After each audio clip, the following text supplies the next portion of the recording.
Hello friends. Welcome to Luffy Fiction. How are you all? So here I am back with part 2 of What If Luffy Held the Key to the Sea's Secrets. But before we start, if you want more amazing stuff like this, then be sure to subscribe to our channel and like this video. Also, if possible, share this video with your friends. Now, without wasting any more time, let's begin the story. Baby, you're a rich man. Is that everything? Ace calls up to his 12-year-old brother, shielding the sun with his hand. The small boat he and Luffy built is already going to be a tight fit between the two of them, let alone with all the supplies the two are taking. Ace tried to pack wisely, choosing money over extra food to fill the gaps in the ship. Despite that, Ace knows that the modest amount of money they pilfered from the aristocrats in Goa won't be enough to carry them all the way to the West Blue. Ace will focus on that later. There are more pressing concerns. I think that's everything, Luffy calls, snapping Ace from his thoughts. That is, unless you think we can add some more meat. Not without sinking the ship, Ace teases. Come on now, little brother, we have a lot to do before Gigi gets back. Luffy cringes at the mere mention of their grandfather before jumping down onto their ship. Ace smiles lightly before he kicks them off of the shore and onto the clear waters of the East Blue. If Garp finds out that they left the island, they'll both be suffering concussions from the Fist of Love, and maybe even a trip to a nearby marine base so Garp can monitor them. Ace shudders. His fear of his grandfather has only increased since they began training with him. Every few months since that agreement 4 years ago, Garp would stay for 2-week-long visits that were nothing but complete and utter hell. Ace remembers thinking when he was younger that his grandfather's idea of toughening them up beatings was harsh. But now that he's actually receiving legitimate training from the old man, he realizes exactly how wrong he really had been. Garp's lessons did not run Ace and Luffy into the ground. No, the old man's lessons ran them into the Earth's core. After determining the extent of both Luffy's and Ace's strength, Garp immediately began training them as though they were Marines of that caliber. Marines, who were most decidedly not two prepubescent boys. Now, Ace is almost 16 and Luffy is on the cusp of teenagedom, and their grandfather's lessons have scaled in difficulty to match their aging. The brothers are barely able to survive the 2 weeks of constant mock fights, both with each other and Garp, surprise sleep attacks, rigorous sets of physical conditioning, and crash courses on hockey that never stop being crash courses even 5 years later. Not to mention the constant abuse from the misleadingly named Fist of Love. Halfway through every second week, both Ace and Luffy begin questioning their actual chance of surviving. Every time though, they pull through, sometimes by the skin of their teeth. With the increased understanding of Garp's monstrous capabilities that the training has granted them, Ace and Luffy know that attracting their grandfather's attention on their errand excursion might actually mean the end of the world as they know it. Loki and Luffy aren't usually used in the same sentence without a negative in place, but Ace hopes that they can coast below the radar for the 2.5 months it will take them to finish their errands. If all goes according to plan, they will be back on the island before Garp ever notices they were gone. The duo left a vaguely threatening note at the bandits' hideout that Dayton will likely lose hours of sleep and some of her hair over. If Garp ever learns that she had let the two of them escape to the sea, there will be no mercy. Ace knows she's counting on their promised return. Ace certainly hopes to keep their word. After their island shrinks in the distance, becoming no more than a small dot on the horizon, Ace turns to his brother. So where are we headed first, Luffy? Ace asks. I want to save some of my crew members, Luffy says decisively. So we'll have to go to Kokoyashi and Syrup Village first. I don't know what's the closest. Kokoyashi is the closest to our current location, Ace informs him, smiling at his brother's absent-mindedness. He unrolls the map before he gets the compass and lies it on the ship to check the heading. Who are we saving? Nami, Luffy says. There's this super evil fish guy that's taken over her village. A fishman, Ace replies. I think I remember you telling me about this. Arlong, right, and Hachi was on his crew. Yeah, we'll probably run into him. Luffy grins excitedly before the expression halts. Although I guess we'll probably have to beat him up. I almost forgot that he wasn't a cool guy yet. Don't worry about him, Luffy. I'll take care of the crew. Why don't you just focus on Arlong? Ace suggests as he adjusts the sails a little to catch the breeze. After that we'll head to Syrup Village before catching Reverse Mountain. Okay. Luffy agrees, mind already on the battle. He shakes himself a little. Ace, are you certain that you don't want to make any stops to find anyone? Luffy asks, leaning his head back to stare Ace in the eyes. Ace shakes his head and sits across his brother before replying, I'm sure. Most of them are either on Oyaji's crew, or they will soon be. I can't do anything to help them, that's better than that. He glances at his brother. But just finding their way onto your crew isn't good enough for you though, is it? No. Luffy's lips thin. Messing around with their lives like this, you know that there's a big chance that they probably won't join your crew, right? Luffy nods solemnly. I know, but some of them don't deserve to be in those situations. Nami. Ace raises an eyebrow. Luffy exhales. Yeah, it's already too late to save her mom. At the very least we can get Arlong away from her and her sister and the town before he does any more damage. What are you gonna do about a navigator, little brother? Ace asks lightly. Luffy smiles, effectively smothering the worry that hovers in the back of his eyes. I know it'll work out. This is what I want to do. His resolve hardens and Ace knows there's nothing for it. Ace shakes his head and smiles. Okay, he has a feeling that his little brother will be alright in the end. He often is. Nami's legs itch furiously from the leaves of the bushes where she's currently hiding. She resists the urge to scratch them, refusing to be distracted as she continues surveying the setup before her. Released from Arlong for the day, Nami had been slinking around and pilfering the pockets of those she knew could handle the money loss, when she spies a small boat tied to the docks. Visitors are rare, more often than not dissuaded from venturing in by the sight of Arlong's flag blowing proudly in the wind, so Nami is more than a little surprised to find the small sloop. It's possible that whoever they are missed seeing Arlong's flag. If that's the case, then they need to get out of town immediately before the fishman catch them. Nami shakes her head violently. She can't afford to be concerned about some unfortunate strangers. She has much bigger things to worry about, like whether or not the visitors have any money she can steal. Nami has been scouting the area for about half an hour now, partially because she's waiting to see if anyone will come back, and partially from her own hesitance.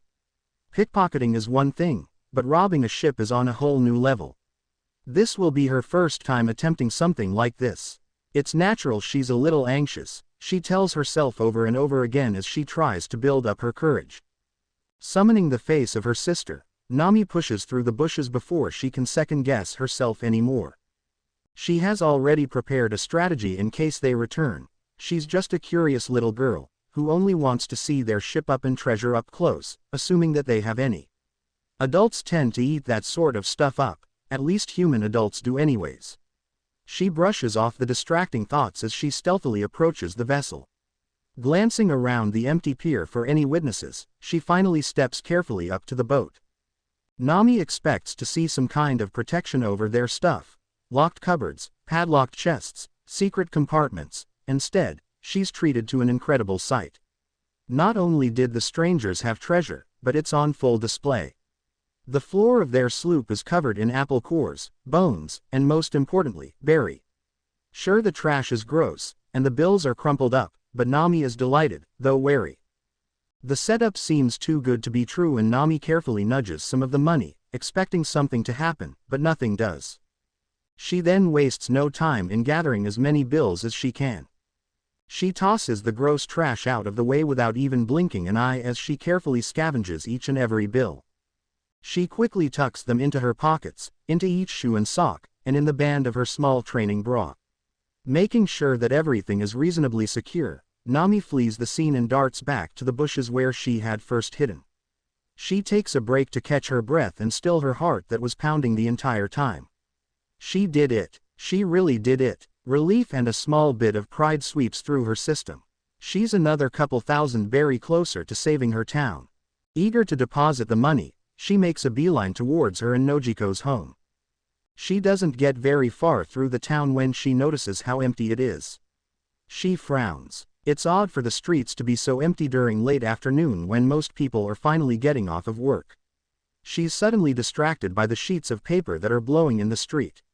4 or 5 tumble towards her, coasting on the wind. She bends over and picks up one near her feet curiously, then freezes. In her hand she holds a map, but it isn't any map. It's a map that she herself drew. Before she can try and make sense of anything, Nojiko comes running down the street. "Nami, there you are," her sister exclaims as she closes the gap between them. "Nojiko, what's going on?" "It's Arlong." Nojiko pants, red in the face and out of breath. Nami will remember her sister's next words with perfect clarity for the rest of her life. "Someone beat him. Arlong's dead." Nami thought her breathing was hard before this, but it's nothing compared to the rapid beating now and the blood that rushes to her ears. Her first instinct is denial. "No, no way." She shakes her head. "Nami, I'm serious." These two strangers appeared out of nowhere. One of them took on Arlong's entire crew by himself. Nojiko gestures frantically in the air. The other one fought Arlong head-on. They broke a lot of the buildings, including the one that used to be your map-making room. Your maps are flying all over the town. It's all too much. Nami can't understand everything that her sister's saying, and she's expecting to wake up any second now. When she doesn't, she grabs her sister's arm. "I want to see it," Nami demands. Nojiko looks at her sister for a moment before they run towards Arlong's park together. The first thing that Nami notices upon arrival is the large crowd that gathered to witness the truth for themselves. The second is the unsettled dust and the rubble that covers everything. The complex is utterly destroyed.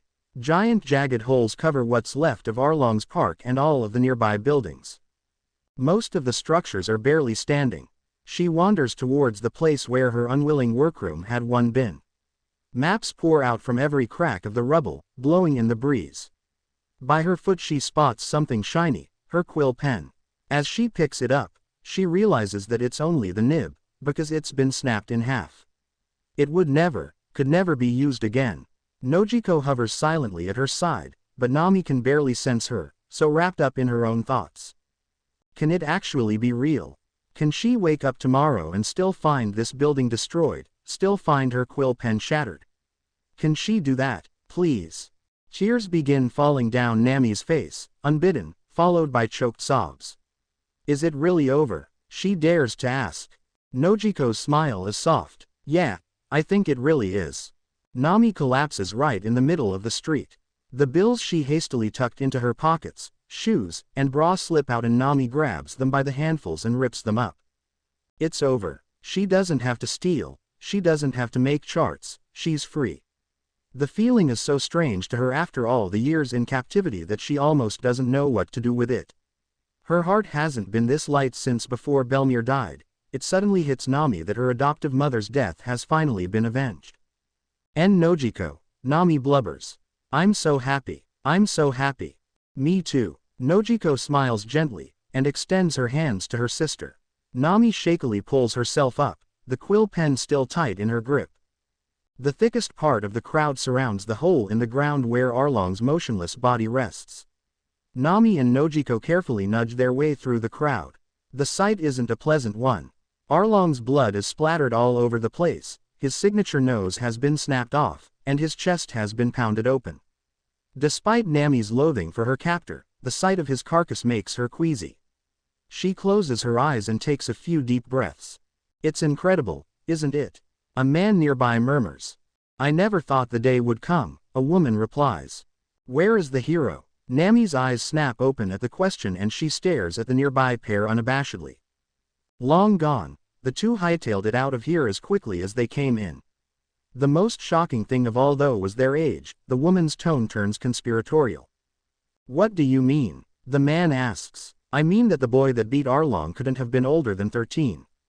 Nami's mouth falls open and she feels her sister startle next to her.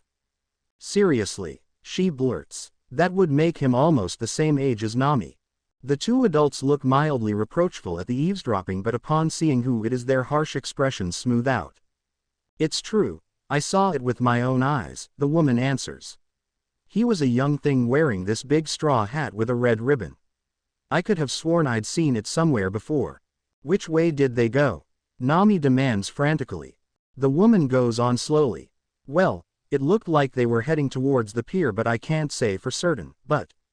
Nami dashes away from the crowd, running back from where she came. She hears Nojiko apologizing and thanking the couple behind her, but it all fades out from the thundering sound of her heartbeat pounding in her ears. By the time she reaches the dock, it's too late. The ship has already begun disappearing into the horizon, much too far for her to call out to. She pants and gasps desperately as everything begins sinking in. She is free. Her sister is free. Her town is free. Everything has happened all at once and she fears her heart will explode. The strangers in the small boat, it's them. She stole from them. Nami almost lets out a slightly hysterical laugh. She stole from her village's saviors. These saviors who are apparently around Nami's age. Nami knows that she should want to make amends for her theft, but all she really wants is to thank the boy with the straw hat. She wants to bow before him and tell him just how much he did for her, how he saved her. She owes him more than just her life, she owes him her freedom. Her eyes become determined. Nojiko finally catches up, panting and completely exhausted from running all over the town. Were you too late to thank them? Nojiko asks after a few moments. Yes, but not really. Nami will thank him, one day. For now though, there was only one thing in the world Nami wanted to do. Turning her eyes from the speck on the horizon, she faces her sister and smiles brightly. Mikan, I want to eat some mikan. Nojiko nods her head, tears finally slipping down her face. The two siblings walk towards their house and the mikan trees hand in hand, enjoying the remaining hours of what has to be the best day of their lives since their mother died. Out in the ocean, another pair of siblings are also together, spent, but happy. We did it. Luffy still hasn't stopped grinning even though Kokoyashi has long since shrunk into the distance. His light blue button-up vest and gray shorts are covered with dust and small splatters of blood. His brother didn't make the fight with Arlong easy, despite that he could have ended it within 15 minutes with his haki and undeniable edge of surprise. He didn't though. Ace's little brother drew it out, knocking the fishman into the buildings and generally making a mess of the park.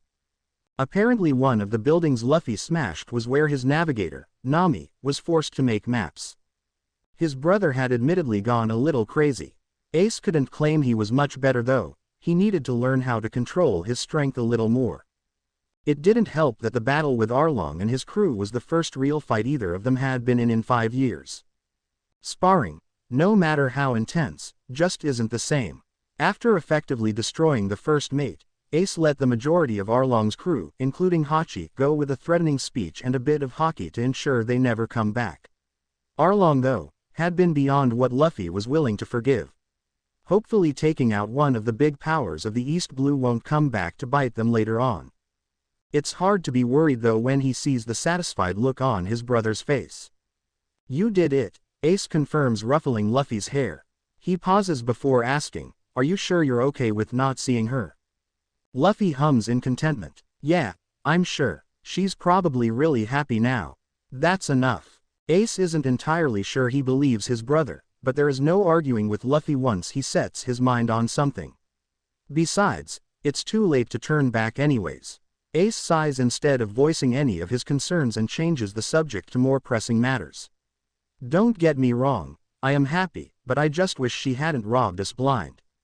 Luffy laughs. That's just Nami, she always does that. Well, where are we going to get the funds for our food, huh? Luffy brushes his brother's concern off. It'll work out. The older shakes his head with a sigh. So, where to now? Syrup Village. Luffy crows. Ace pulls out their map. Thankfully it was left undisturbed during the robbery, and begins examining it. What catastrophe are we averting there? Ace asks offhandedly as he positions the compass. Well, that's where Usopp is. There's this evil butler guy who hid for years as an innocent old man, but he was actually Black Gerbil, a super bad pirate who had no respect for his nakama. Luffy declares crossly. Black Gerbil? Ace asks with a raised brow. It might have been something else. Luffy scratches his head. Hamster. Rat. I don't remember. So what happened exactly? Me, Zoro, and Nami went there and helped Usopp beat the Black Gerbil guy into the dirt. He was a lady's butler and he plotted to take over when she was really weak. Usopp totally stood his ground. It was totally awesome and... Ace raises a hand to cut his brother off. Wait. This all happened when you went to his village, right? Yep. But until you got there everything was fine. Ace questions. Yeah, Luffy chirps. So why do we need to go there? To get rid of him. Luffy exclaims like it's obvious. Luffy, we already lost 1 week. If we want to get everything done, and get back before Gigi finds out we're gone, we have to make sure we only do the stuff that's absolutely essential. Saving Usopp's village is essential. Luffy protests. Ace shakes his head firmly. If nothing too bad happens before you go there, then there isn't a reason for us to visit. Luffy frowns for a few moments before saying, okay fine. Ace knows he isn't happy, but Luffy understands what he's saying at least. Is there anything else you need to do in the East Blue? No, Luffy says. I dunno where Zoro is, and Sanji's still working on this awesome floating restaurant. They're both okay for now. Besides, I don't think Sanji would listen to anything I said if I didn't have Nami with me anyways. He punctuates the statement with a broad, fond smile, and Ace just chuckles and shakes his head. Well, the Mera Mera fruit is in the West Blue, so let's head there next. That was supposed to be one of the last stops, but this is good actually. We can keep ahead of schedule. After that we should probably go to the Grand Line to do our shopping and, you know, I think that might be it. He laughs a little in surprise. It seemed like we had so much to do when we were plotting everything out, Luffy muses aloud. Well, getting to the West Blue ought to be enough of an adventure. This ship won't be able to handle the reverse mountain. Ace really has no clue about how they're going to get there exactly. They have to somehow navigate through the South Blue to get there first, which meant passing the Red Line. The sloop is nowhere near sturdy enough to survive the trip up Reverse Mountain to even reach the South Blue. Not to mention that it certainly isn't fast enough to get them all the way there and then back before Gigi returns, ahead of schedule or not. The wisest course of action is to attack some other pirate ships as they go.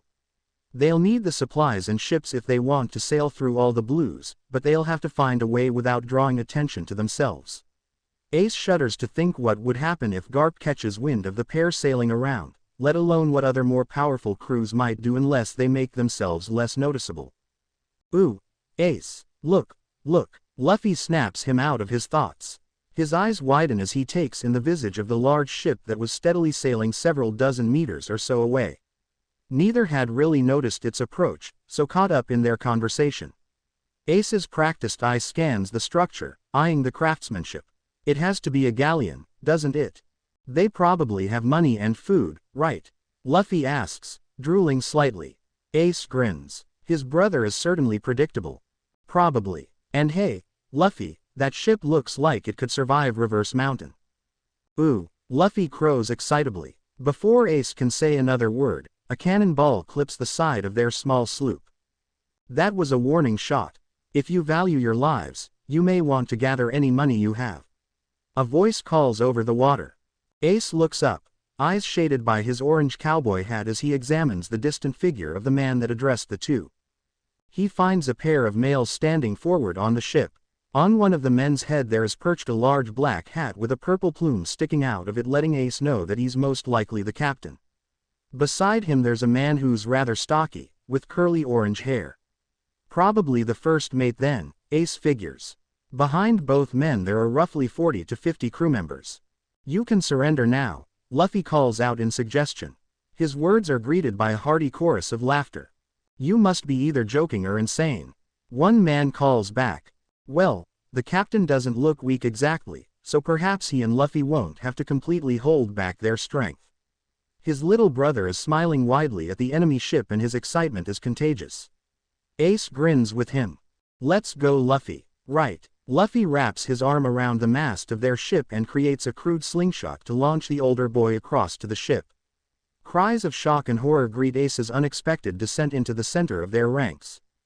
Ace resituates his orange cowboy hat on his head before glancing around at the ship speculatively. He's satisfied to know that his initial observations are spot on. He stands in front of a little more than 40 pirates in addition to the first mate and captain. All of them are torn between staring at him or his very stretchy brother. Ah, hello, what the hell? A few pirates panic and pull the trigger of their guns. Ace reflexively hardens his body, deflecting the bullets. Most of them embed themselves harmlessly in the wood of the ship, but a few lodge into the bodies of unfortunate bystanders. Sorry, I didn't really mean to do that. Ace scratches his head. It doesn't look like anyone's seriously harmed, and he's happy to see that the wounded are quickly moved away. It seems they care about each other a little bit at least. His arms black. Unnatural child. Is it a devil fruit? Ace scoffs inwardly. Pirates that only sail on the blue seas really have no clue about what's out there. He's saved from answering by the explosive arrival of his little brother, who lands a little away from Ace. More shrieks of terror come from the crew when Luffy's arm rescinds.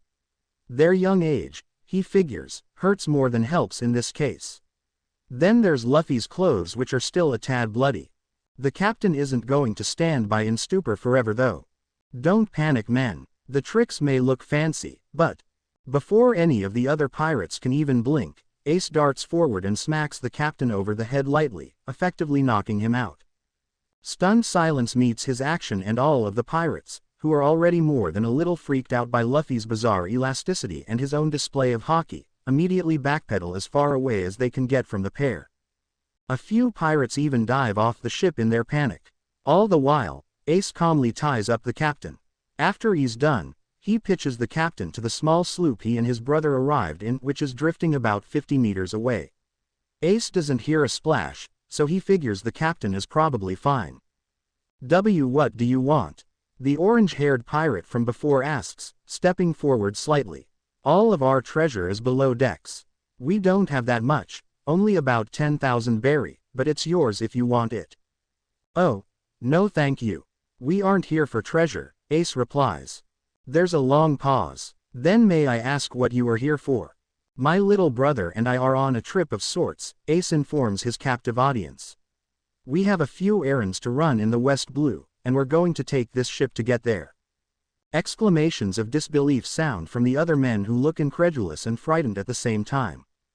It takes at least 40 people to sail a galleon, the orange-haired man says, and it seems he understands what's going on. That's why you all will be sailing with us, Ace says with a winning smile. You can't expect us to willingly go along with this, the other man replies, more heatedly now. We're not going to follow orders from two little kids. Ace almost wants to say that they aren't kids, but he thinks they all look frightened enough already. I have a proposal I'd like to present, Ace begins formally before pausing. Before that though, might I ask whom I'm addressing? My name is William Johnson. The orange-haired man, Johnson, then turns and gestures to the other men behind him. We are the Purple Feather Pirates. Ooh, cause of the hat, Luffy remarks as he observes the hat that fell from the captain's head onto the deck before his unexpected flight. Johnson moves forward and collects it, eyeing Luffy untrustingly. I see. It's a pleasure to meet you. My name is... Ace pauses, considering using fake names since they're trying to avoid attention, but as he looks at his brother, who has already grown bored of the discussion and is exploring the ship, much to the shock of the other pirates, he knows that there's no point. Luffy will just forget moments after Ace tells him. Even if he doesn't, Luffy will break their cover eventually just from sheer thoughtlessness. He sighs a little inwardly before finishing his sentence. Ace. Call me Ace. That's my little brother, Luffy. He gestures to his brother, who is now climbing up one of the three main masts with his bare hands. I see, Johnson comments for lack of anything better to say. Now then, back to my proposal. Luffy and I are going to have to do a lot of sailing through the oceans to complete our errands. Neither one of us particularly cares about treasure. We're going to have to make stops on uninhabited islands, and we'll probably get attacked by a few ships, not to mention the Marines. Ace shakes his head and returns to the matter at hand. We are willing to give you guys all the treasure we come across if you agree to sail with us. After we're done, you all can keep the ship too. All the treasure? Johnson echoes in disbelief. And the ship too? You're kidding. A Purple Feather pirate calls from the back, and many others make sounds of agreement. No, really, Ace assures them. We couldn't care less. Johnson gives Ace a shrewd look. There has to be a catch. The teenager pauses and thinks for a moment before replying. Well, Luffy and I will need a portion for food, of course. The pirate crew stares at him. That's it. Money for food? You have got to be kidding, another pirate shouts from the side. No, I'm serious. Seriously. Seriously. Ace looks at them deadpan. Are you? Look, if you can't agree to our terms, you can join your captain on the sloop. Every pair of eyes dart from the distant unconscious form of their captain on the small dinghy, then back to Ace's smiling face before they quickly agree to the teen's terms. Great, Ace exclaims, grinning even wider, before he addresses the orange-haired man. You're the first mate, right? Johnson starts. That I am. Well then, you'll stay that way. Please take care of my brother and I, Ace says with a slight bow, and all of the pirates mutely stare at his perfect manners. Us as well. Johnson replies uncertainly. Good. Now, which one of you is the navigator? Ace calls, looking around at the congregation of pirates expectantly. A short, wiry brunette man reluctantly steps forward. Can we rely on you to guide us safely? Ace trails off expectantly. Samson, he replies hesitantly. And yeah, I suppose. I wouldn't lead the ship I'm on into a storm. Samson pauses a moment before eyeing Ace with apprehension. Where exactly are we going? We're heading to the West Blue. We have to get through the South Blue first, so we'll head there now. After we get to the West Blue, we'll have to pass through the North Blue to get back to the East Blue. Once everything's done, we'll leave you all the ship and you can do what you like, and we'll part ways as unlikely friends. The whole thing shouldn't take longer than roughly 2 months. The navigator's eyes bulge. 2 months. That's why we needed a galleon. A sloop couldn't make it in time, Ace says as he looks speculatively at the ship. By the way, is this ship coated with kairoseki? Why, we're not planning on going to the Grand Line, are we? The navigator stutters. Only the outskirts to do a little shopping. Don't worry, we're not going anywhere close to the New World. We're not ready for that. Shopping? You're going to the Grand Line to do a little shopping, Samson murmurs, dazed. The ship is coated with kairoseki. It'll weather the calm sea, Johnson says as he steps forward to let the navigator gather his wits. That makes this a lot easier. We'd probably have to find another ship if that wasn't the case. The dark-haired teen lets out a long laugh and the whole crew stares at him and their first mate with exaggerated grief. You couldn't just lie to him, Samson demands, shaking Johnson, who looks just as despairing. Actually, it might be easier to do our shopping first, and then cross the calm belt to get to the West Blue. That would mean we wouldn't have to go through the South Blue, which will save us some time, I suppose. Ace ponders aloud. We're heading to the Grand Line. Samson asks. Right now, I don't know how to navigate that. I'll give you a crash course. Don't worry, Ace says, and his reassuring expression does absolutely nothing to soothe the anxiety spread among the pirates. Samson's face is pale as a sheet and he staggers back to the banister. Oh, and by the way, Ace begins, a sharper tone sneaking into his voice, if any of you intend to hurt my brother while we're sleeping, or are tempted to push him off the boat at one point or another, know that I will not hold back. Ace allows a thread of his conqueror's haki to leak from his body. The effect is instant, and the vast majority of the crew either passes out or tenses their body to the point of painfulness. He releases the tension in the air, making some of them collapse in relief. Am I understood, sir? Yes, sir, yelps the remaining conscious crew members, terrified. Excellent. Then this'll be a fine 2 months. A key. Luffy descends from the crow's nest and lands on his brother's back. They have this huge telescope up there. It's the coolest thing ever. Where's the kitchen? Are you done negotiating? I'm hungry. Sure thing, Luffy, we'll find the kitchen. Ace looks towards Johnson. Where's the mess hall? The first mate just weakly points to a door at the front of the deck. Their new, temporary crew look on at the young boy and teen with increasing incredulity. Ace pauses and glances towards the conscious crew members that are still just staring at him and Luffy. Wake the other men up and set sail for the Red Line. Ace commands, sending them scurrying.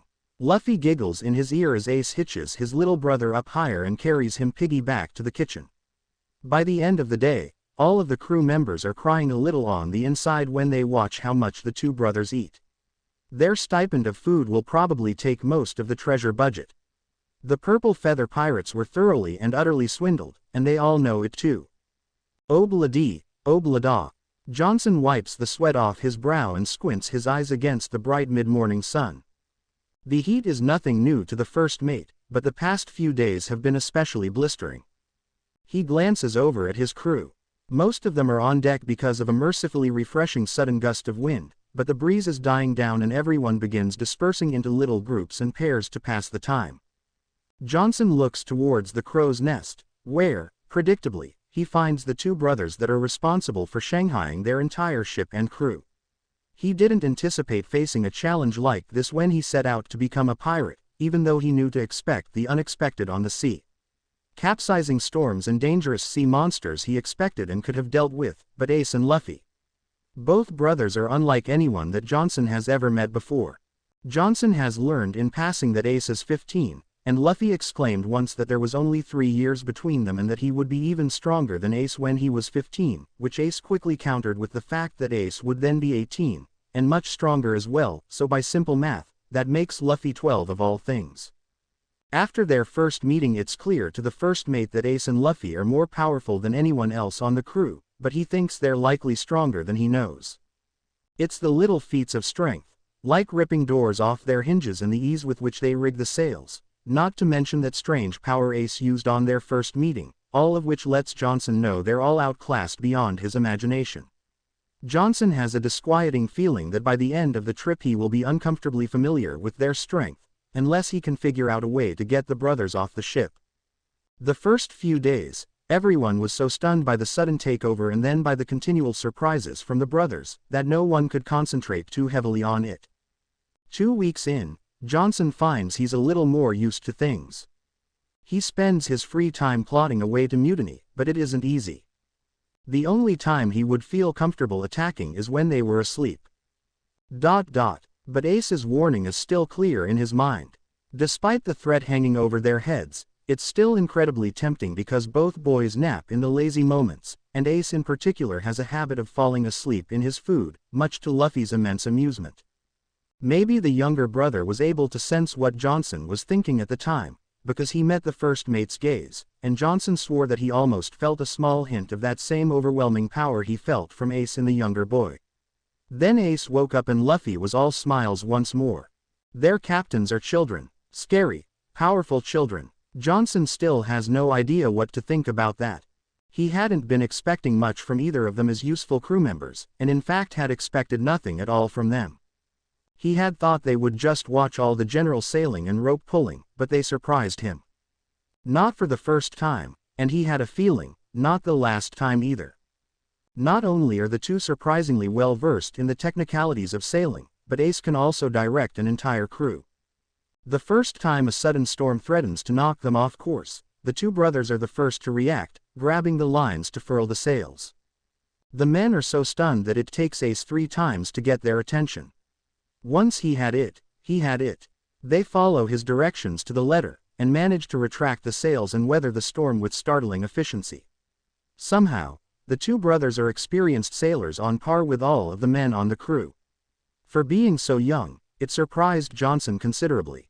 He wonders if perhaps they were raised on a ship. He was surprised again, rather pleasantly, this time, to find that neither boy shirks doing the menial work of cleaning the decks and the daily chores of rigging the sails. The latter is actually a great relief to all of them, as the precarious height of the toppermost sails often make the task of rigging more than a little dangerous. In Johnson's decade as a pirate he has seen more than one man go overboard in a storm. Luffy's stretching abilities, unnatural and frightening as they still are, allow for a much safer voyage for all of them. As he glances up at the crow's nest, he's reminded of something he needs to take care of.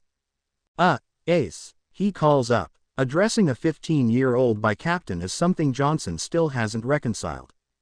Thankfully, neither Ace nor Luffy are strict about anything, really, for which Johnson is mildly grateful. They tend to let him manage the crew as he likes, using his own methods to keep the ship running. He knows now that it isn't because they can't do it on their own. Ace especially is adept at managing a crew, and every now and then Luffy shows a few signs of being able to manage things himself, but they trust Johnson to take care of it. The responsibility is nice, as well as being a good distraction from his newest situation. The teenager jumps from the top of the crow's nest and lands neatly on his feet as though he hasn't just dropped 35 meters from the air. "Yes, Johnson?" the captain asks. The orange-haired pirate takes a moment to gather his breath before he answers. "Do you have a flag to wave?" Johnson asks. Ace blinks. No, we didn't really set out to be pirates, we just want to run some errands. Johnson chokes. He still can't get over that. No one just runs errands through the four blue seas. He regains himself quickly though and carries on. This is a pirate ship, and we are pirates. Most of the men and I agree that we need a new flag. If they want to consider themselves a legitimate pirate on the sea, they need a Jolly Roger, and seeing as Luffy tore the other one down and wore it as a toga one lazy day. Oi, Luffy, Ace calls towards the crow nest. His little brother quickly extends down to the floor. Johnson doesn't think he'll ever stop staring with morbid fascination at the strange ability. What? Luffy asks. We need a pirate flag, do you have any ideas? Luffy pauses before smiling. ASL pirates, duh. Ace grins back. Of course, excellent idea. The ASL pirates? Johnson hesitantly asks. The ASL pirates. Luffy confirms with a nod of his head. We have to get some paint too when we go to the Grand Line so I can draw the flag. What, you? Ace scoffs. You beep at drawing, he teases. Do not. Luffy shouts before throwing a playful punch. Ace laughs and ducks out of the way, making his brother hit the wall. Ace makes a face at Luffy, seeming utterly undisturbed to see that his little brother just broke part of the wood that led to the galley, and that the crew members that were eating are now staring through the open hole with horror. They're both monsters, Johnson mutters to himself, feeling a headache coming on. Trying to arrange a mutiny doesn't seem feasible. They're just too strong. He'll have to think of something else. Johnson shakes himself and moves below deck to find the carpenter. He has a feeling this won't be the last time he'll be doing this. They reach the Red Line faster than Samson wants to. He is not ready to navigate the Grand Line. Although Ace has made good on his promise and taught Samson the basics of navigating those dreaded waters, he knows there is not true preparation. He's heard enough stories to know that he's not going to have an easy time. When the crew had initially set off from their starting island as the Purple Feather Pirates, the last thing they had been intending was to embrace the life-threatening pursuit that was the Grand Line. They had only wanted to sail around the East Blue, enjoying the sea life and finding treasure. Now, as the ASL Pirates, and no one understands the name at all, they're daring to do what most men never will, take on the most dangerous sea in the world. So that their new captains can go shopping. Everyone on the ship is tense to say the least. Of course, that is excluding the two captains, who are excited every day about something or other. Granted, Luffy does seem to be the one who gets overly enthusiastic, whereas Ace generally appears happy to see Luffy happy. Samson has tried to convince Ace several times to turn back, to change course. He rattles off the dozens of horror stories he's heard, in the most frightening way he can manage. Ace laughs every time, as though Samson was telling jokes instead of nightmares.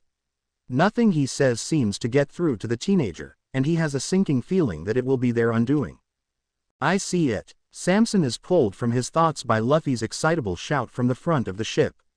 Aside from the crow's nest, both boys, Luffy in particular, enjoy sitting on the figurehead of a large bird that marked their ship, the North Eagle. Squinting, Johnson could just make out the outline of the rippling waters surrounded by red ridges that marked the reverse mountain. God, there's no turning back, is there? All right everyone, Ace starts, gathering their attention. We need to batten down the hatches. Those cannons need to be secured firmly, so 2 or 3 men should work on those. Use as much rope as you all need. We'll restock when we land in the Grand Line. I'll double-check everything when it's done. Understood. Samson has a feeling that everyone has just realized, like he has, that there is no escaping it at this point. The best they can do is try and survive, which is why he isn't surprised by the loud "aye" that permeates the air and the resulting frantic activity. Ace looks satisfied. Before Samson can move to help tie everything down, the oldest captain calls to him. Samson, you're with me. There are a few last things you need to know before we land in the Grand Line. The brunette navigator reluctantly approaches his young captain, who's looking around, distracted. His eyes stop on the figure of his little brother, who is leaning off the side, looking deep in the water, completely still. Samson finds it strange how still the generally hyperactive boy is, but with things so tense, it's a nice change. Luffy, we need to get a move on, Ace says as he approaches his brother. I know. Luffy doesn't turn around. I told you, Luffy, I never ran into Laboon. I don't know where he is now, but he wasn't blocking it before. He'll be here when you get back. You know that, right? Yeah, I guess. Luffy sighs before shaking himself a little. The next second he extends his arm and rockets towards the mizzen and starts pulling the sails in. Samson sort of wonders what they're talking about, but he has a feeling that even if they explained it he would still be confused. We are never going back there again, Samson says. His heart is still pounding from their descent from the reverse mountain. Everyone is picking themselves off the floor and trying to shake the days from their minds. Predictably, Luffy and Ace are the only ones unruffled. The oldest of the pair is moving around the deck in a focused and efficient way, checking to see if there was any damage, and Luffy's grinning ecstatically by his side, almost vibrating with energy. Things look all right, Ace says before nodding to himself, pleased. Is everyone okay? Aside from the mental scarring, I think we're all fine, Johnson reports, looking entirely unhappy. Welcome to the Grand Line. Ace smiles, reflecting his brother's excitement. It's good to be back, Luffy exclaims. Samson sees Johnson's head turn towards them curiously. You've been here before. In another lifetime, the older says cryptically as he and Luffy exchange overly wide smiles. No one bothers asking. Johnson begins, I assume you know where you're going to do your shopping. Any island should do, Ace says with a shrug. He stops his action halfway and looks upwards. I think it's going to rain. Normally Samson would be staring at him incredulously like most of the crew is because there isn't a cloud in the sky. However, Samson remembers the terrible tales Ace has told him about weather on the Grand Line, and so he pulls out his worn barometer from a pouch on his belt and then proceeds to blanch. The air pressure is dropping, and fast too. It's not just going to rain, there's a true storm brewing. Furl the sails, he shouts. Normally he wouldn't give orders even if his captains are two brats who have no right to be in charge of a ship, but he feels the humidity gathering around him now and he knows there isn't a second to spare. Thankfully, Luffy is already on it, having started moving the moment his brother commented about the rain. Ace must have started moments after, because when a sudden gust appears and threatens to pull them backwards, into the jagged cliffs of the Red Line, one of their mast sails have already been furled, and the other two are being pulled up as they speak. The other men are quick to join in as clouds quickly gather above their heads out of nowhere. They turn gray without even a hint of warning, and suddenly the air is charged with static. Moments after, it starts pouring ice. In the middle of the bright, tropic sea, Samson and his crew are facing down a freak ice storm. Get the wheel. It's Luffy shouting at Samson this time, and the navigator realizes that the helm is spinning around uselessly. Samson shoots forward towards the upper part of the ship. He grips the helm tightly and tries to keep the ship from getting capsized, suddenly remembering that their captain, whom they left behind in the East Blue, was always the one at the helm during the storm. As he hears the startled shouts from below him, he thinks that perhaps his captain is better for it. The storm, thankfully, vanishes with the same suddenness with which it started. Minutes after the storm is gone, the ice starts melting in the hot sun. Samson loosens his tight grip on the wheel. His heartbeat is still rapid as he reflexively checks his compass in a cathartic motion. A loud groan builds as the needle circles uselessly. He looks up to see the rest of his crew on the lower deck who are still breathing heavily from the sudden exertion and adrenaline. Except for the two brothers, of course.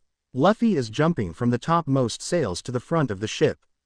Ace is walking around, taking inventory. After a few minutes of this, he nods. It's a good thing everything was still tied down or we might have lost a cannon or two, Ace says. His mild statement earns him plenty of glares. Ace, Luffy calls from the bow of the ship. Look at it. The teenager swiftly moves towards Luffy. Samson and a few other pirates pick themselves off the ground to investigate what their littlest captain is talking about, but not without a little apprehension for what the Grand Line holds for them yet. The navigator reaches the railing and squints but doesn't see anything other than a seemingly endless expanse of blue. I don't see anything, Johnson murmurs from behind him. Can't you? Luffy asks, and his tone is oddly breathless. The water is so beautiful. Samson wants to scoff because water is water no matter where you go, but as his eyes drop down he sees more than just the ocean. The water is clearer than it is in the East Blue, with an oddly deeper hue, cerulean, he decides, and it's unlike anything he's ever seen before. Colorful fish and coral dot the water as they swiftly sail by, and the collage is more vibrant than he ever imagined was possible. It's weeing and humbling at the same time to suddenly be a part of the colorful world that is the Grand Line. All at once he sees exactly what Luffy is talking about. He obviously isn't the only one because he hears several murmurs of wonder from the other men next to and behind him. I didn't know the ocean could look like this, Johnson says, mostly to himself. Especially the most dangerous ocean in the world. Luffy hums happily. Samson tears his eyes from the water long enough to stare at the content expression on the young boy's face. It isn't unheard of to see a deeper level in Luffy's black eyes, but it certainly doesn't happen very often. Samson never tries to notice, but he can't help but see little moments of solemnity and wistfulness in Luffy's gaze, but right now all he sees is satisfaction. Ace approaches his brother and sits right beside him. An arm wraps over Luffy's shoulder, and the familial action makes the boy smile with delight. A few of the men disperse after a while, but Samson remains at the banister, still enthralled by the sight of the new sea. I never thought I'd be on these waters, Johnson confides, moving up towards Samson. Me neither. It's a little exciting, to be honest. Samson can't help but snort. If we survive, I might be inclined to agree with you. Johnson looks towards their captains before lowering his tone and saying, I think we'll pull through. Those two seem to know a lot about this. Once we reach the West Blue though. Samson nods. They won't contemplate ditching the two brothers until they're back on more stable waters. He forces himself to banish the warm image the brothers are presenting at the moment and see them as they truly are. The boys are monsters, and he thinks that's exactly what they need if they want to pull through the treacherous sea that lies before them. Thankfully it only takes them a week and a half to reach an inhabited island. Ace knows that his little brother is anxious to get off the boat for a little while. He understands the sentiment perfectly. Their temporary crew are decent sailors, and seemingly decent people for the most part, but their constant anxiety does wear on him a little. Their navigator, Samson, has been twitchy every second for the last 2 days, and yes, Ace understands that navigating blind is unsettling. But even if they had a compass that was able to point north in the Grand Line it wouldn't matter too much because they don't have a destination in mind, so floating about for a while really is the only way they can move forward. Besides, they can use the stars to ensure they aren't going in circles for the most part. If they had an eternal pose attached to some island then this would go a lot faster, but he's hoping that they won't need to get a log pose. So long as they can find what they need at this island, they can leave the Grand Line shortly and head towards the West Blue. They're doing exceptionally well on time, Ace thinks. As soon as the anchor drops, Luffy launches off the ship and collides into the dock. The minute his feet hit the ground he's dashing towards town. Ace smiles a little and walks from the mast at a more sedate pace when he's stopped by Johnson blocking the boarding platform with a stern expression. The teenager blinks at the man's boldness, which is unexpected given how much he knows he and his brother have frightened the crew at this point. That fear isn't ideal, but at least it helps to ensure the brothers' safety aboard the vessel, and so Ace is faintly startled by Johnson's daring. Ace, I have to ask, the orange-haired man begins. How exactly do you intend to buy whatever it is you're shopping for? It isn't with stuff our treasury, is it? Ace lets out a little noise of understanding. Johnson's sudden confrontation makes sense now. Ace actually admires the first mate for sticking up to Ace and Luffy to ensure his crew is taken care of. Ace shakes his head to respond to Johnson's question. I'm not going back on our deal. As promised, with the exception of his and Luffy's food expenses, all of the treasure they've accumulated from the few Navy ships that have attacked them has gone directly into the crew's coffers. Ace holds up a finger before rummaging around in his pockets. Once he feels the hard edges of his quarry, he presents it to Johnson. The first mate visibly blanches at the large diamond that takes up more than half of his hand. He tentatively takes it from Ace to examine it more closely, and Ace sees the man pale even further as he realizes that yes, this is a true diamond and yes, it is flawless and indescribably brilliant, and half the size of Ace's hand. Where on earth did you get this? Johnson wonders aloud dazedly. You can't have found this on a Navy ship. I've had this for a couple years now. That jewel in your hand was once on top of the crown of our city's ruler. The first mate almost drops it in surprise. You stole it from royalty. Ace shrugs. It's not like they were using it for anything important. And yes, perhaps it's a little childish and pointless because Ace could probably have taken enough precious gems from some of the aristocrats in Goa to match the value without raising that much of a ruckus, but the temptation of getting back at the kingdom that made Sabo's life miserable was just too tempting. So he stole their crown jewel in one of the most complex escapades of his entire life. The resulting panic and horror shine as brightly in his memory as the diamond that sits satisfyingly in his hand. Ace accepts it back when Johnson is done examining it and carefully tucks it back in his pocket. The first mate looks wearier than usual. I have a feeling this is going to catch up with us someday now that our names are tied with yours now. Ace can't help but chuckle a little. No one found out it was us. Luffy and I are barely a blip in the radar at home. Johnson is visibly surprised, and it isn't entirely accurate, so Ace amends his statement. We're a little infamous, but that's for eating and running away without paying. He can't help but punctuate the sentence with a smile as he remembers. Ace is pleased to see a slight grin on Johnson's face at the story, and he feels a little hopeful that he and Luffy will eventually get the crew to come around to them. It must be worth a fortune. 100 million berry is what I estimate. The first mate just shakes his head, not knowing what to do with him. Ace, hurry up. The teenager looks over Johnson's shoulder to see his little brother frowning at him impatiently. Even from his distance, Ace can see the shiny smear of food on his little brother's face. You didn't, Ace says, dangerously. He's satisfied to see that his little brother gulped nervously. I dunno what you're talking about, Luffy says unconvincingly. Did you or did you not just spend all of our food money on meat and then eat it while I was on the ship? Luffy looks off to the side and whistles poorly. And no, course not. Such a bad liar, Johnson mutters under his breath. Ace grins amusedly at the first mate before turning his attention back to his brother and drawing up one of his more intimidating scowls. Luffy. What? You better start running, Ace says, dashing past Johnson and leaping off the ship. He lands gracefully halfway across the dock and starts pumping his arms and legs to catch up to his rebellious little brother. Luckily, Luffy decides to run into the nearby jungle instead of the city, because Ace has a feeling things are going to get a little messy. It takes him 10 minutes to catch up to his brother and a small tussle which destroys a small portion of the forest to pin him. When he does, he pokes Luffy's sides until the 12-year-old is helplessly laughing and flailing against the ground. Stop, Ace, Luffy whines between giggles. Ace finally stops the tickling a few minutes later, but he doesn't let his brother up yet. Next time, you only get 3/4 of your serving. What? No fair. Luffy protests, and Ace doesn't know why Luffy bothers because they both know Ace isn't going to go through with his threat. Inwardly, Ace admits that Luffy's pleading, whiny little brother expression is one of his greatest weaknesses. While Luffy's down, Ace takes the opportunity to use the corner of his shirt to clean the mess off his squirming brother's face. We can argue later. Come on. We have to see if they have a specialty shop. Ace stands and extends a hand to his brother, whose expression has already flipped from sullen to eager. The two walk back through the jungle until they're at the entrance of the town and then start for the gates. A few citizens are hovering near the front anxiously, and a middle-aged woman calls out to them. Boys, you should stay away from the forest. It sounds like some animals are on a rampage in there. Ace and Luffy blink, and one of their crew members who is passing by on his way into town has a sudden coughing fit.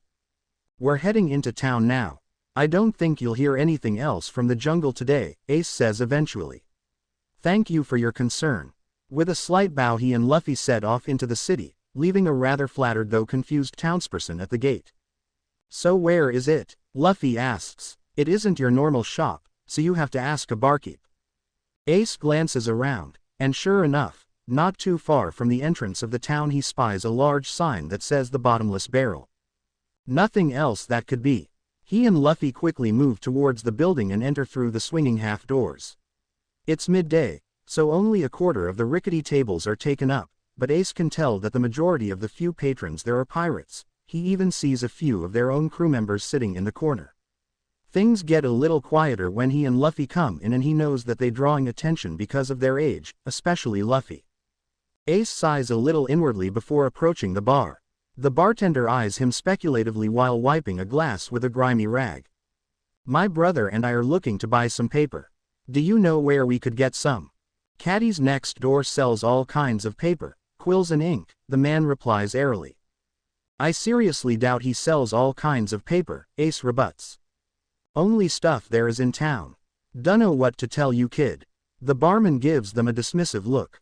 Now get lost already. I'm running a business here, not a daycare. Chuckles come from every table at the bar except for the one in the corner where the ex-Purple Feather Pirates are sitting. All he hears from them are whispers and hisses. Ace ruffles inwardly but doesn't let any of it show. It's still hard hearing the patronization most adults give him. Thankfully he won't be seen as a child for too much longer, but poor Luffy though still has quite a ways to go. Before Ace can decide what to do next, Luffy moves to sit at one of the bar stools, earning him an irritated look from the barman. Will you please tell us, guy? Seriously, go away. The barman is beginning to look more than a little irked. Don't make me throw you out. Had it been any other 12-year-old besides Luffy, the barkeeper's thick muscles would have scared them off for sure. It is Luffy, though, and so the youngest boy merely blinks before adjusting his overly large hat on his head so that it shadows his eyes a little.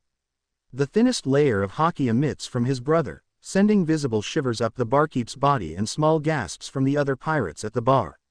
Ace is truly impressed by his brother's precision. With how much strength Luffy is capable of, it must be like picking up a tiny piece of sand from a whole beach. What are you? The barkeep utters, taking a step back, and Ace really is exasperated. This is the grand line. Doesn't anyone know about haki? Granted this is only one of the entrance islands, but still. We just wanna buy some paper, Luffy says with a slight pout on his face. Oh okay, alright, I'll tell you, just leave the bar afterwards. Promise, Luffy says with a wide smile, and Ace knows that his brother's innocent gaze only makes the barkeep even more unsettled. There's this place, on the edge of town, called the Junk Yard. Go in through the cellar door. You'll find it there. Thanks. Luffy chirps with a smile, and Ace can't help but copy when he sees how utterly disturbed the barman is. He feels a bit of nostalgia as he's reminded of scaring Dayton and the other bandits. The duo exits the bar in high spirits before walking towards the edge of town. To pass the time, Luffy starts chattering about his first mate and the man's extreme lack of directional sense. Ace has heard this story and countless others multiple times before, but he wouldn't dream of stopping Luffy. The teenager knows he is probably the same when it comes to his own crew. Ace is reminded again that while he will see his own crew in a little more than 2 years, it will be 5 until Luffy meets his directionally challenged green-haired first mate, and so Ace just smiles and laughs along indulgently, hoping that the excited expression on his brother's face never fades into a sorrowful one when he thinks of his nakama. The town is medium-sized, but it doesn't take too long to reach the outskirts. They find the sign for the Junk Yard on one of the last buildings before the road hits a gated-off wall into the jungle. Glancing around the side of the building into the alley, Ace finds a wooden cellar door. He opens it without hesitation before descending the cement steps into the basement, Luffy right behind him. The brothers are deposited into a small, dimly lit cement room that looks more like a study than a shop. The walls are covered in bookshelves, and the floor is littered with books and papers. Near the back of the room there is a desk, but like everything else in the room, it is covered with sheets of paper. There's a narrow corridor that leads from this room into spaces unknown. Hello, Luffy calls out. Be right there. A voice calls from the little hallway. A short woman with brown hair in twin braids appears at the counter. Her demeanor, initially mild, quickly turns sour as she sets eyes on them. What the hell are you doing here?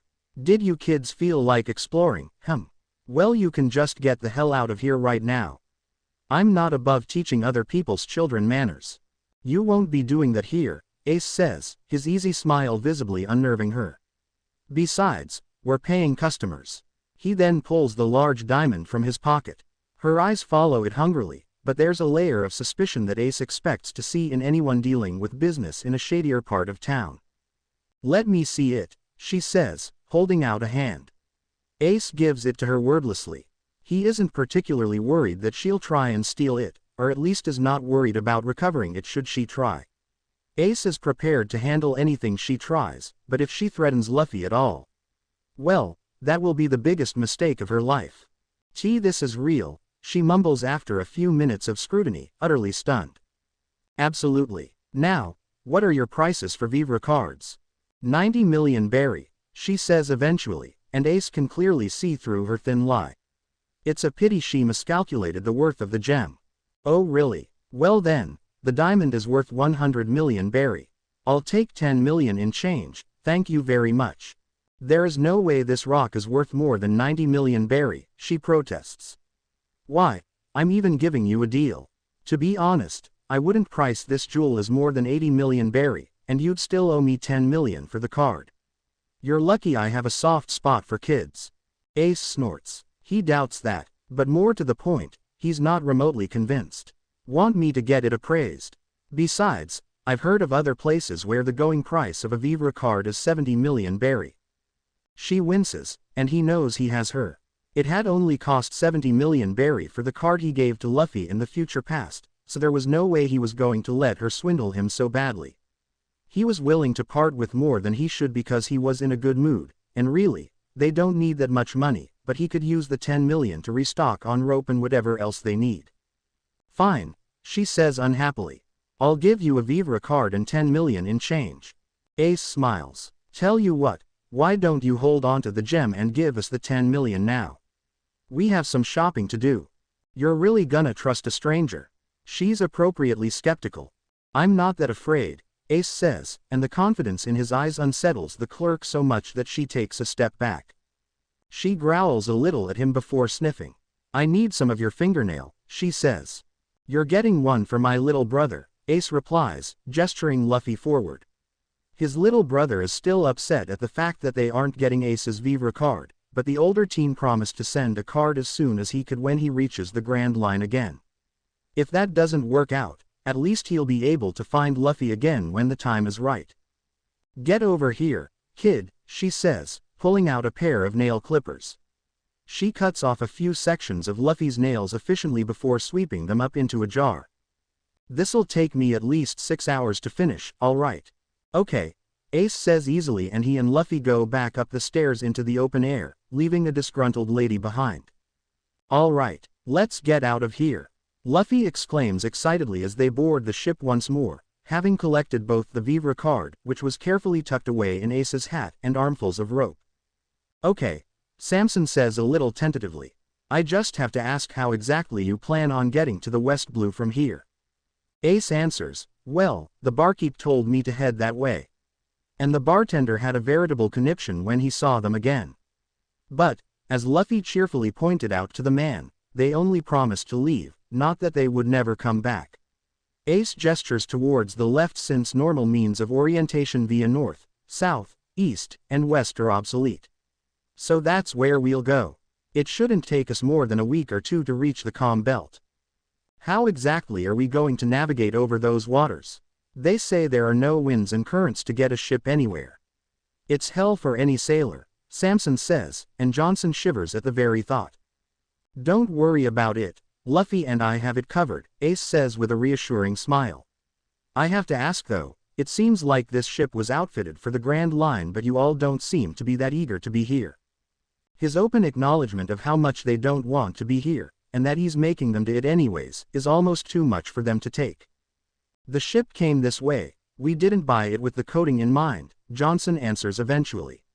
Our last captain won it in a game of poker. How lucky, Ace grins. Complete and utter misfortune, Samson moans aloud. As Ace said, it only takes them about a week and a half to reach the calm belt, which Johnson has to admit is a little impressive considering the freak weather patterns and the new rash of attacks they've been receiving.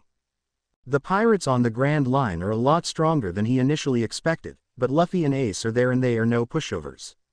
At all, like remotely, so the fights aren't as dangerous as they could be. Ace and Luffy assure them that the pirates this close to the Red Line are still small fries, nothing to be concerned about. Considering how strong the two are, small fries is entirely relative. The crew is almost more apprehensive of their arrival at the calm belt than they were heading towards the Grand Line. Johnson completely understands. Like Samson said nearly 2 weeks ago, A place with no wind or current is every pirate's nightmare, not to mention the rumors of sea kings that are said to prowl these waters. Even though their boat is coated with kairoseki, the presence of the sea monsters will make things even tenser. If they get stuck in the calm belt, Johnson knows there will be utter, panicked chaos. Normally, the transition into a new sea is flawless, the passage into the calm belt is not. The water is much greener than it is in the Grand Line, a peculiar aqua shade, and it's almost like there's a divider between the two bodies of water. Johnson sees Samson rub his eyes repeatedly at the sight. There isn't too much time to be amazed because the moment the ship hits the turquoise water they lose momentum frighteningly fast as the winds die down and the current slows. They make it several dozen meters in when they finally come to a stop. "All right, you two better have a plan," Johnson says. "Leave it up to Luffy," Ace says, and his little brother grins widely before bouncing up to the prow of the ship. Johnson is despondent and irritable at best. How the hell is a 12-year-old supposed to fix their problem? "Here, Sea King, Sea King." Luffy shouts over the water before making whistling noise. Johnson can almost hear the jaws of his crewmates dropping. Johnson makes to run forward, but is stopped by a firm grasp on his arm. "Leave him be. You've got to be kidding me. The reason we have a kairoseki coating is so we can avoid this." "No, it's so we have control of the situation," Ace corrects. "We don't want to have too many attacking us at once. One is already too many." Samson calls from somewhere in the back. "He's going to get us all killed," Johnson grits out. "Trust me," Ace says, calm and assuring. "He's got this under control. No one is going to die." Before Johnson can argue the fact, he hears the sudden crashing of water in the otherwise silent ocean. Sure enough, he sees a crush of waves rising a few dozen meters from the ship as a massive, scaly head pokes up from the water. Johnson blanches and he hears several of the men muttering prayers to themselves. Ace remains calm, although his grip doesn't waver. Luffy hasn't stopped his calling the creature towards him. Soon enough he gets his wish as a Sea King begins swimming rapidly towards them. What happens next is something Johnson still won't understand, even years later. Luffy's head snaps up and something strange and inexplicable fills the air. The only thing Johnson knows is that somehow Luffy has the same kind of power as Ace does, and it scares him even if he can only feel a bit of it, because it's powerful and almost supernatural.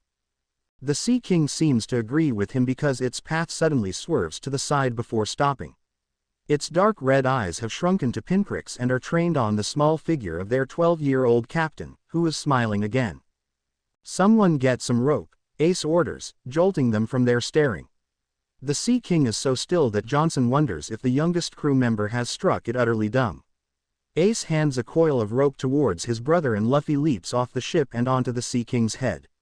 Johnson is too exhausted from the constant anxiety to do anything more than stare and wonder what he had done in a previous life to deserve this kind of stress. "Johnson, hold this line," Ace orders, holding out the rope he was gripping. Johnson takes it mostly out of reflex, rather than actual cognition. He wants to ask why Ace needs him to hold the line, when he sees the older brother has jumped over to the Sea King's head as well to assist his brother in tying up what Johnson can only call a bridle around the Sea King's mouth. "Open your mouth," Luffy says to the beast, ready to finish hitching the bridle. Johnson stares as he watches the Sea King obediently open its mouth and their young captain jump in. There's a distinct lack of biting and swallowing in the time Luffy spends traipsing through the Sea King's mouth. Then again, if Johnson had Ace standing over him he would probably keep still too. Luffy emerges from the other side of the mouth and is promptly pulled up by his brother. The two look at each other before jumping back towards the North Eagle, a spool of rope coming from behind them. The pair meet back on the bow of the ship and Ace proceeds to dangle off the side of the ship to carefully wrap one of the ropes around two of the port windows. Ace grabs the rope from Johnson's loose grip and ties it to the front. Luffy does the same on the opposite side before both brothers rejoin to the bow of the ship with what remains of the rope, and Ace ties an incredibly tight sailor's hitch between the two. "All right, I think we're ready to go," Ace says, wiping a bit of perspiration from his head, and Johnson doesn't know if it's from the heat and lack of breeze or the physical exertion of basically trussing up a Sea King. "No, there's something we're missing." Luffy tilts his head. "This is, Luffy pauses for a few moments before snapping his fingers. Salamander. Salamander, Ace asks. His new name. You know this is a sea king, right Luffy? Well, he's a reptile right. So it's basically the same thing. Salamander just sounds cooler than Sea King. Ace shakes his head without understanding, and Johnson is a little relieved to find out that Ace gets that way too around his brother. It makes the teenager seem more human. Right then, Salamander, we're going that way. Luffy points. Pull us there. And that is how Johnson acquires his grandchildren's favorite story about riding a sea king through the calm belt. They think he's telling a tall tale, and he's glad that they'll likely never meet anyone like Ace and Luffy and have to learn that around some people, things just happen.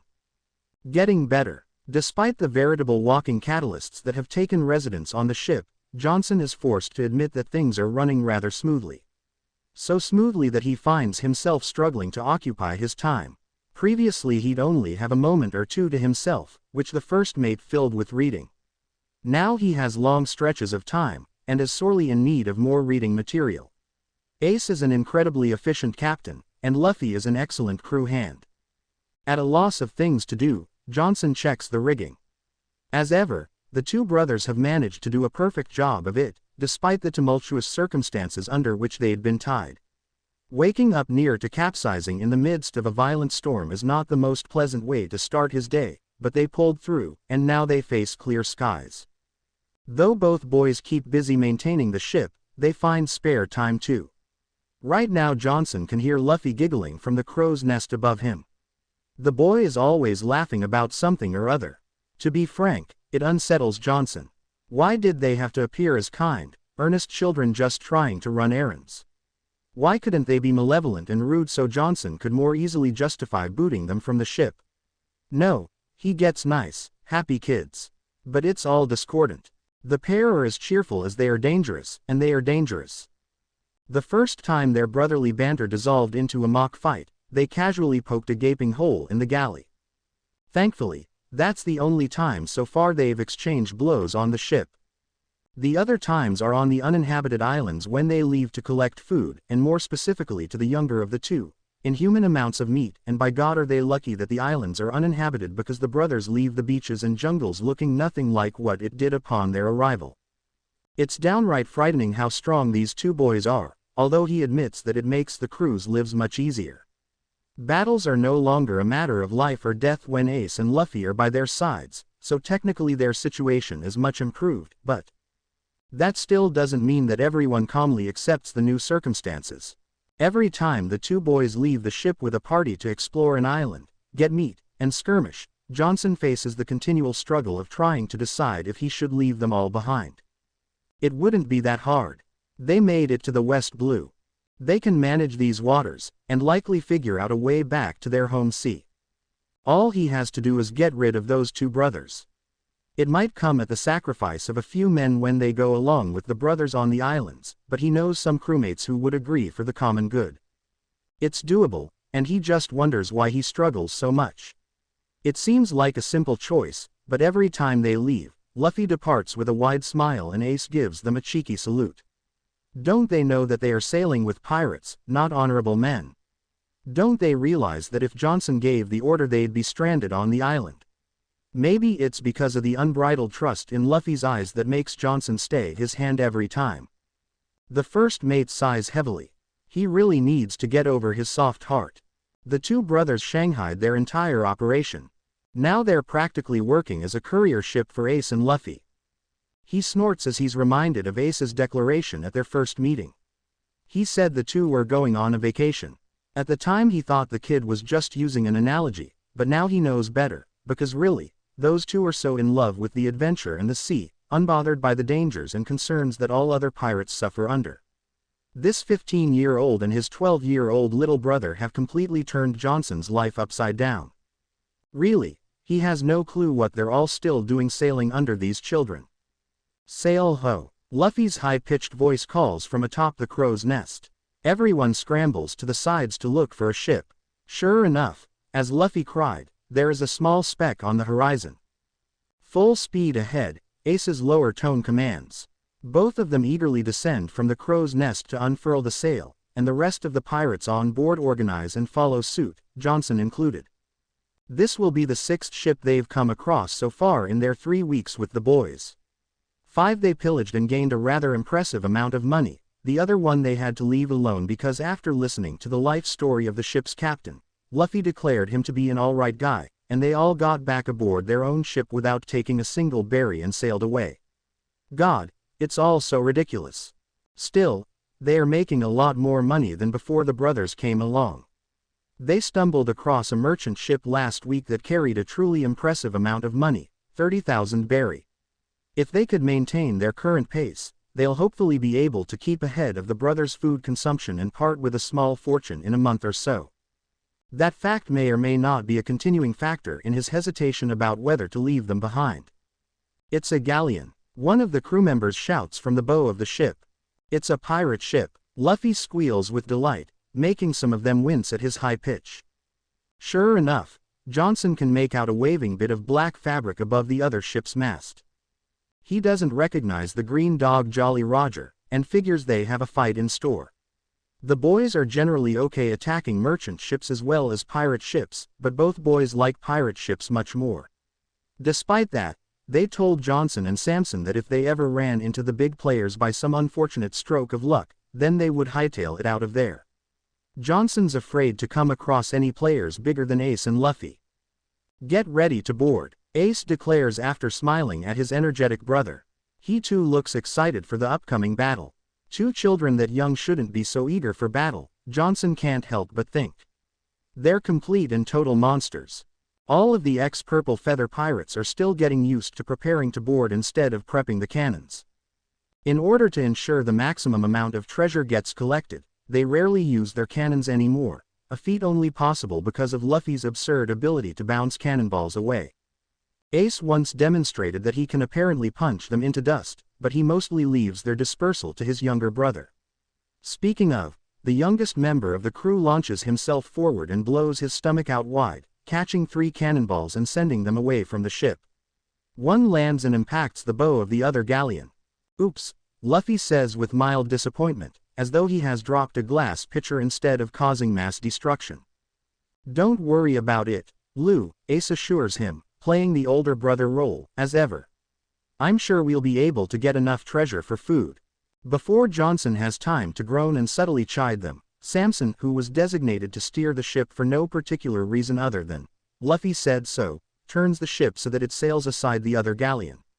They're close enough to board, and planks are thrown across the gaps. They all leap forward and engage the other pirate crew in battle. They're outnumbered, but that barely makes a difference when they have Ace and Luffy with them. Johnson is the first to admit that they've become borderline BP when fighting other ships. Each and every time they battle, the other crews and captains are so outclassed. Unfortunately, that sometimes backfires for some of the weaker members of the crew who take on more than they can handle. Luffy and Ace usually appear before anything bad happens. The one time they failed to get there in time and one of their crew members was cut down, Luffy reacted with violent fury. The other captain had barely escaped alive, and that was only because Ace was more concerned with calming his brother down than getting justice at the time. Luffy cares about them a lot. It wasn't until that point that Johnson realized the extent of his fondness. It's nice to have that affectionate little monster in their corner. Johnson has to admit that Ace and Luffy probably care about them more than their last captain did. He carries the thought with him and confidently pushes forward with his sword. The battle doesn't last very long at all, which has become typical for them since joining with the brothers. The captain of the ship battles 3 of their men, but Ace quickly takes over and knocks him into the side of the ship.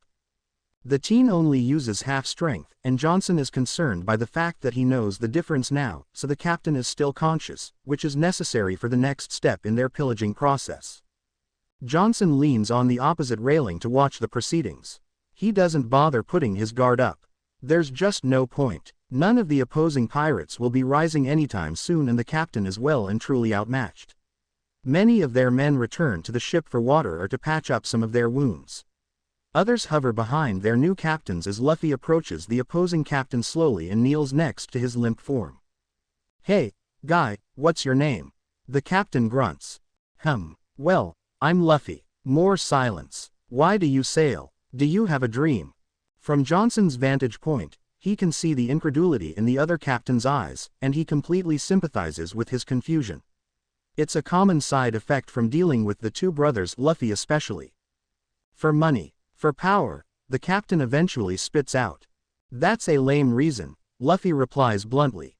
The captain lashes out suddenly with his leg, but Luffy deftly avoids the attack, jumping away and landing lightly on his feet. Ace, I don't think he's a very nice guy. Me neither, Ace agrees.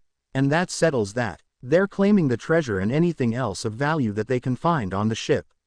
Johnson and the rest of his crewmates stand a little straighter in anticipation of the inevitable orders. Should we make him walk the plank, or just knock him out? Ace asks with a grin. Johnson by this point knows that the former option isn't a serious one. The only reason Ace ever says it is because it makes Luffy laugh, and he does not disappoint this time. Neither boy is particularly violent, or at least they take no pleasure from tormenting weaker opponents. In fact, Johnson doesn't think that he's seen either brother even purposefully kill anyone. Unintentional death is likely, however. The two wreak such havoc that Johnson would not be at all surprised to learn of accidental fatalities. The hell I will, the captain snaps. Before they realize what's happening, the man reaches forward and taps Luffy on the elbow before he can move away. Luffy immediately goes limp, utterly unconscious.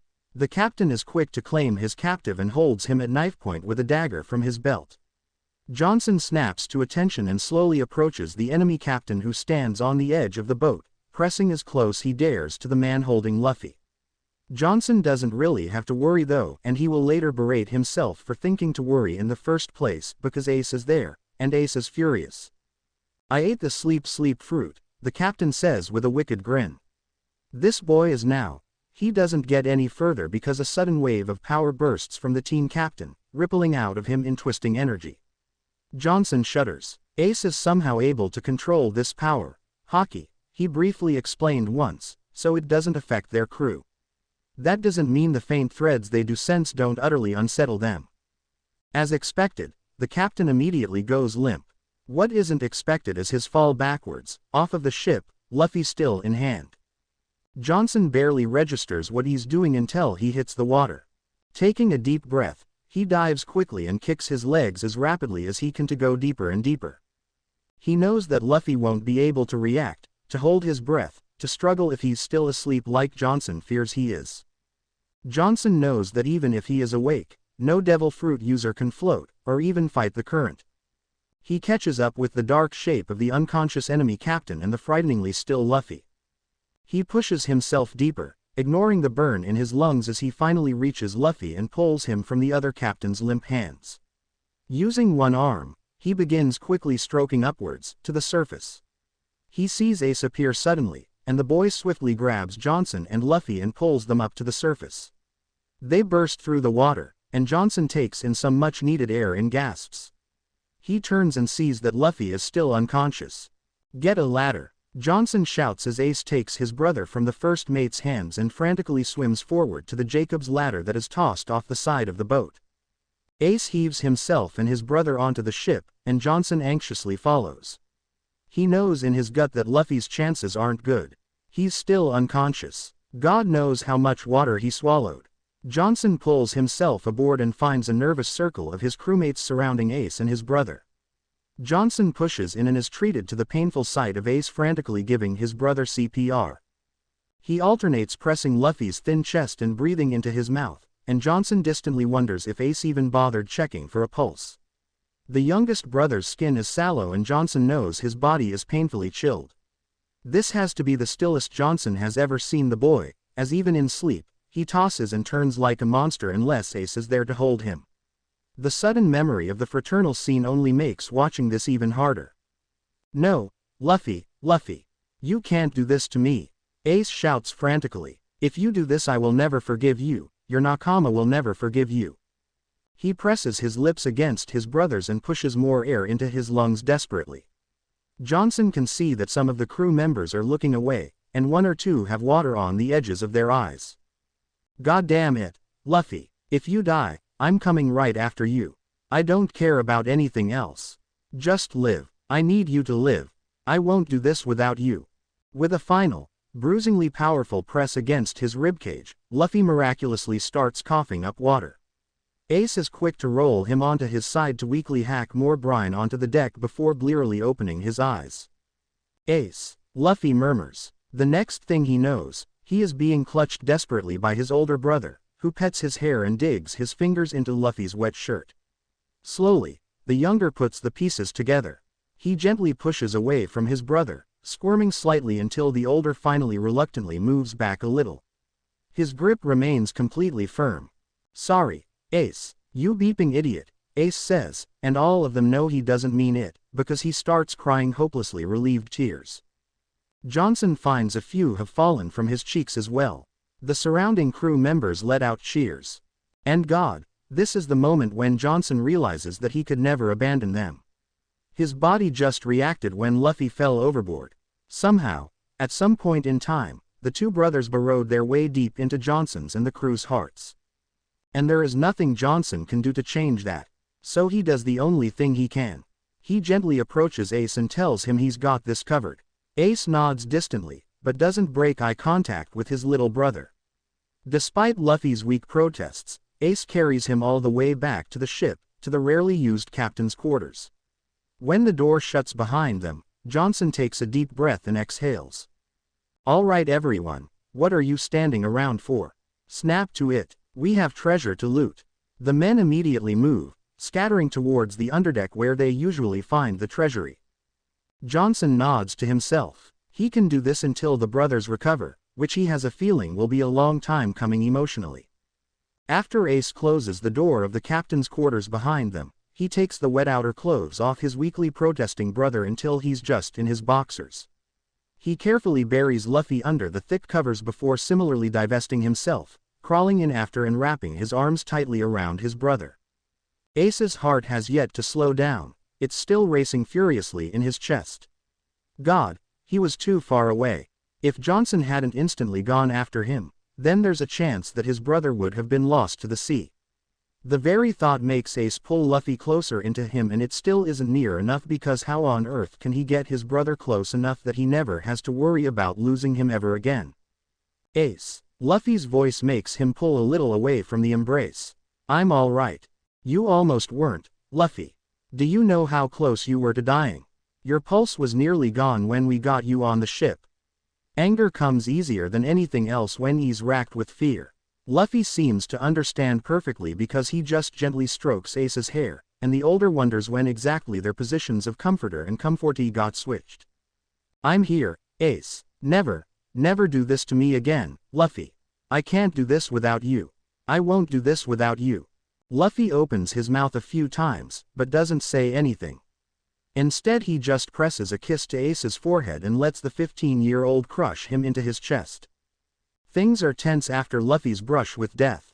All the members of the crew are surprised, just like Johnson was, to discover how much they care about the two kids.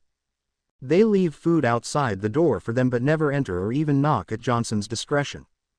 The food disappears when no one's paying attention, so they know that they're at least alive in there. They all try and wait patiently, but it's hard when they haven't seen hide nor hair of the two, and it's even harder for the crew members that were on the ship when Luffy was pulled out and had heard Ace's disturbing declaration. Johnson tried to think if there was anyone in the world he loves so much that he couldn't live without, if there was someone who he'd follow into death. No one comes to mind, and he can't decide if that's good or not. What is probably the most frightening thing of all is the nightmares. Johnson knows both brothers suffer from chronic nightmares, has known since practically their first night on board. It's one of the reasons why they always share a cot, which Johnson had at first reacted to with discomfort. The two boys are too old for that. He quickly learned the necessity of the closeness, however. Sometimes the first mate will awaken to the sound of a short, pained whine, followed by shushes and soothing sounds.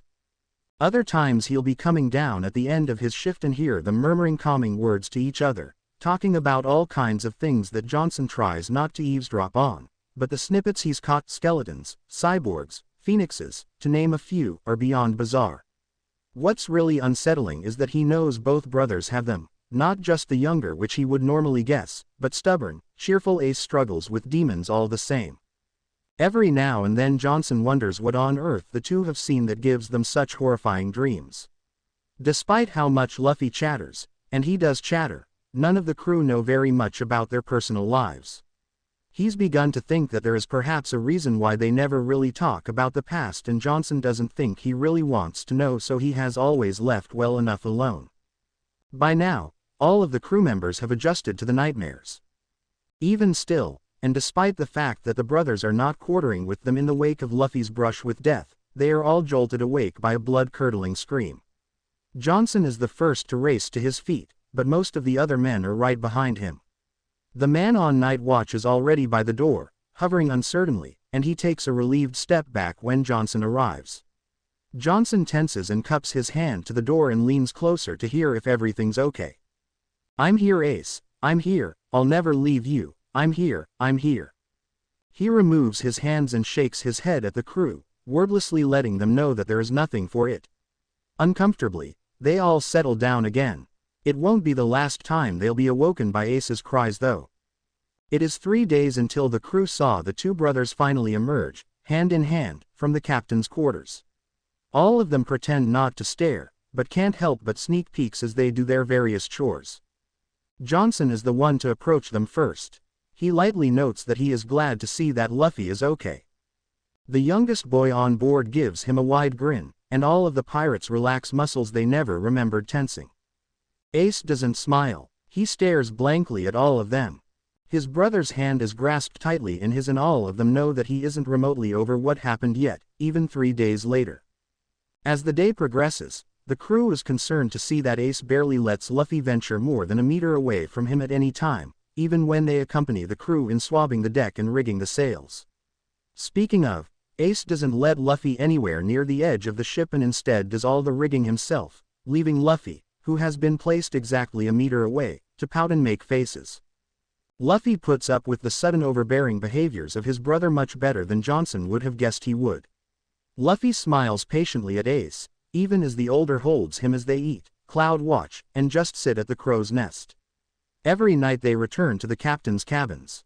Johnson figures this is to allow them more privacy to talk Ace down from the wretched nightmares that, although there is no more screaming, the older boy no doubt continues to suffer from. Ace barely speaks to the rest of them, leaving the command of the crew to Johnson, who bears it as casually as he can. Samson mentions his concern about the brothers during one of their brief daily meetings where they talk about the heading and the general status of things. Ace is normally present. Luffy gets too bored, but he has been absent lately for obvious reasons. This isn't healthy. Samson shakes his head. Ace is smothering Luffy and Luffy's just letting him. "I know, I'm worried too, but there isn't anything we can do about it." "I didn't say I was worried," Samson protests, avoiding eye contact, and Johnson has to resist a smile. "It just isn't proper. If they're supposed to be captains of the ship, they need to get it together. We all cut them some slack because they're so young, but God, they should have known what they were getting into. A pirate's life isn't something they can just stop dealing with when it gets bad. Those two share a bond beyond anything else I've seen before," Johnson begins.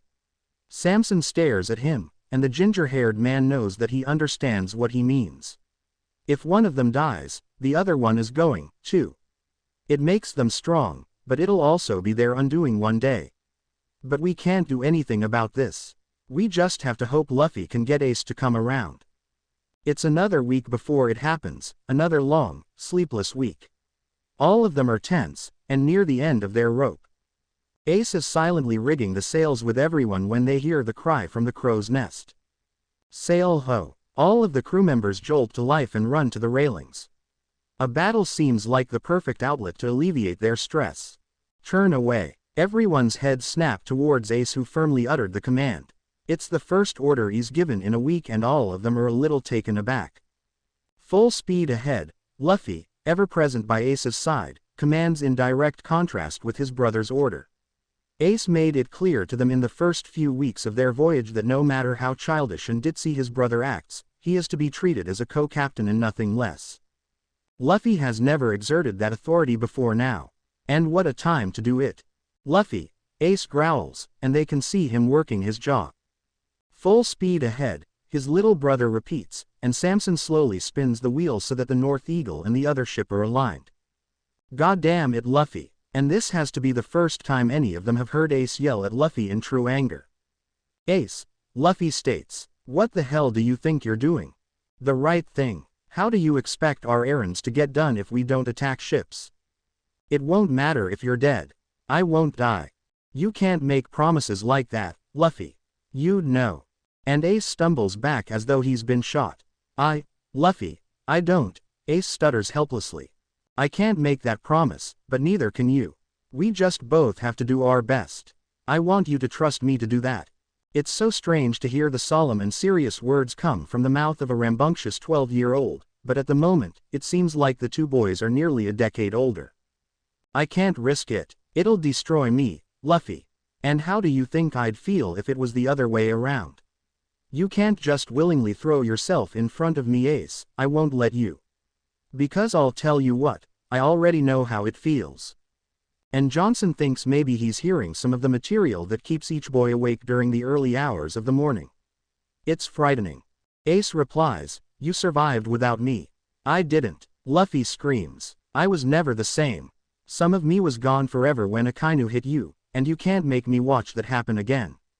Luffy, the younger, doesn't reply. Instead he moves forward and punches his older brother through part of the ship's wall. They all watch, frozen and breathless, as Ace slowly pulls himself up. "Ace." Luffy pushes so much emotion into the word that Johnson loses all meaning.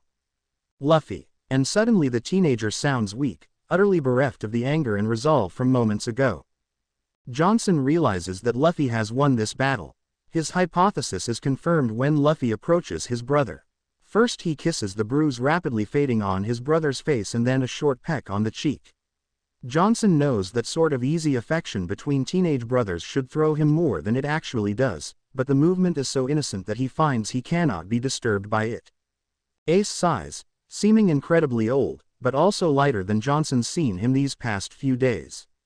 "Full speed ahead," he orders, standing up from the wooden rubble. His eyes remain glued to his brother. Johnson can't help but smile at the command, and he sees many of his crewmates echo it. I probably shouldn't say this, Luffy, but I want this guy to be bad," Ace says wearily. "Don't worry, Ace, I'm sure he'll be rotten." Johnson sighs inwardly, "And if not, we can go find an armada of marine ships to make you feel better, okay?" Various crew members fall over in shock at Luffy's innocent words, and it's at that moment that Johnson knows everything is back to normal. To be continued. Remember to subscribe and like this video. See you in the next video. And thank you all.